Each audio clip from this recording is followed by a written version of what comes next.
नमस्कार, मेरा नाम आलोक है। आप लाइव सिटीज़ देख रहे हैं। बिहार में अब चुनाव की रणभेरी बजेगी। कब बजेगी ये तो नहीं पता, लेकिन हाँ, विधानसभा चुनाव की तैयारियों में अब जितने राजनीतिक दल हैं वो लग चुके हैं। सवाल जवाब का जो दौर है वो भी शुरू हो चुका है, आरोप प्रत्यारोप भी शुरू हो चुके हैं। ऐसे में अब जब नेता प्रतिपक्ष तेजस्वी यादव परसों की बात बता रहे हैं, गोपालगंज तिहरे हत्याकांड को लेकर के अपने घरों से बाहर निकले, गोपालगंज जाना चाहा, उस वक्त उन्हें रोक दिया गया, बाद में उन पर एफआईआर भी दर्ज कर दिया गया। तेजस्वी यादव, राबड़ी देवी समेत जितने वो लोग हैं आरजेडी के नेता जो उस वक्त वहाँ पर मौजूद थे, आरजेडी के विधायक मौजूद थे, उन सभी पर।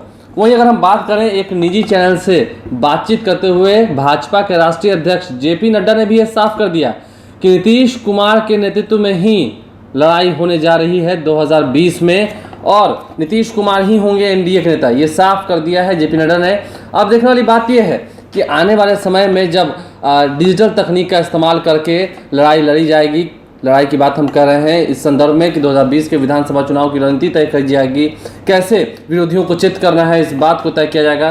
तो ऐसे में अब आरोप प्रत्यारोप का जो दौर है वो भी शुरू हो चुका है। तस्वीर देखिए, तस्वीरें कल की हैं जब खबर ये मिली कि पटना जिले के नौबतपुर निवासी भोला पासवान की अपराधियों ने बीच बाजार गोली मारकर हत्या कर दी थी कुछ दिन पहले। उन्हीं से मिलने के लिए नेता प्रतिपक्ष तेजस्वी यादव पहुंचे थे, साथ में मनेर के विधायक भाई वीरेंद्र भी मौजूद थे। वहीं उन्होंने साफ साफ ये कहा है, कथित सुशासनी में अपराधियों का बोलबाला है, बिहार में चहुओर लूट, हत्या और नरसंहार हो रहा है, अब कौन किसे क्यों और कहाँ मार दे कोई पता नहीं। ये साफ कर दिया है तेजस्वी यादव ने। परसों भी बहुत बोल रहे थे अपराधियों के ऊपर, खास करके जदयू के एमएलए अमरेंद्र पांडेय के ऊपर, लेकिन जो विरोधी खेमा है वो भी सवाल पूछ रहा है। जदयू के प्रवक्ता अरविंद निषाद क्या कुछ करें, जरा सुनिए। लालूवाद में समाज के कमजोर वर्ग, अत्यंत पिछड़ा का बड़े पैमाने पर नरसंहार हुआ, शोषण हुआ, दोहन किया गया और लालूवाद में ही बिहार से बड़े पैमाने पर अत्यंत पिछड़ा वर्ग समाज का देश के विभिन्न भागों में उनका पलायन हुआ। लेकिन आज बदली हुई विषम परिस्थितियों में देश के विभिन्न भागों से अत्यंत पिछड़ा वर्ग का बिहार वापसी हो रहा है। हम उनके बिहार वापसी पर उनके पंचायत में, उनके ज़िले में और राज्य स्तर पर रोजगार देने का कार्यक्रम बना रहे हैं।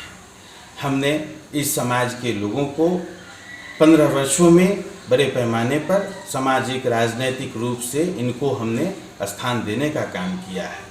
वो बतावें लालूवाद वाले लोग कि आखिर किन कारणों से इस समाज के लोगों का शोषण, दोहन, उत्पीड़न किया गया, नरसंहार किया गया और आज किस मुंह से ऐसे समाज के लोगों की बात कर रहे हैं, उनके उन्नयन की बात कर रहे हैं, जबकि उनका शोषण, दोहन, उत्पीड़न, नरसंहार किया गया।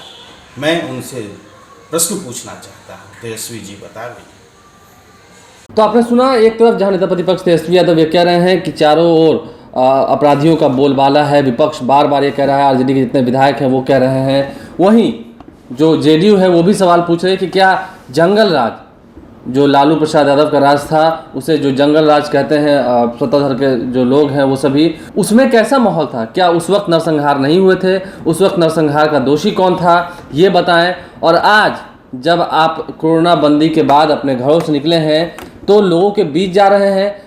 पिछले कई सालों से आपने कई लोगों से मुलाकात नहीं किया और अब आप लोगों के बीच में जाकर ये बताने के काम कर रहे हैं कि हम लोगों के बहुत हितैषी हैं।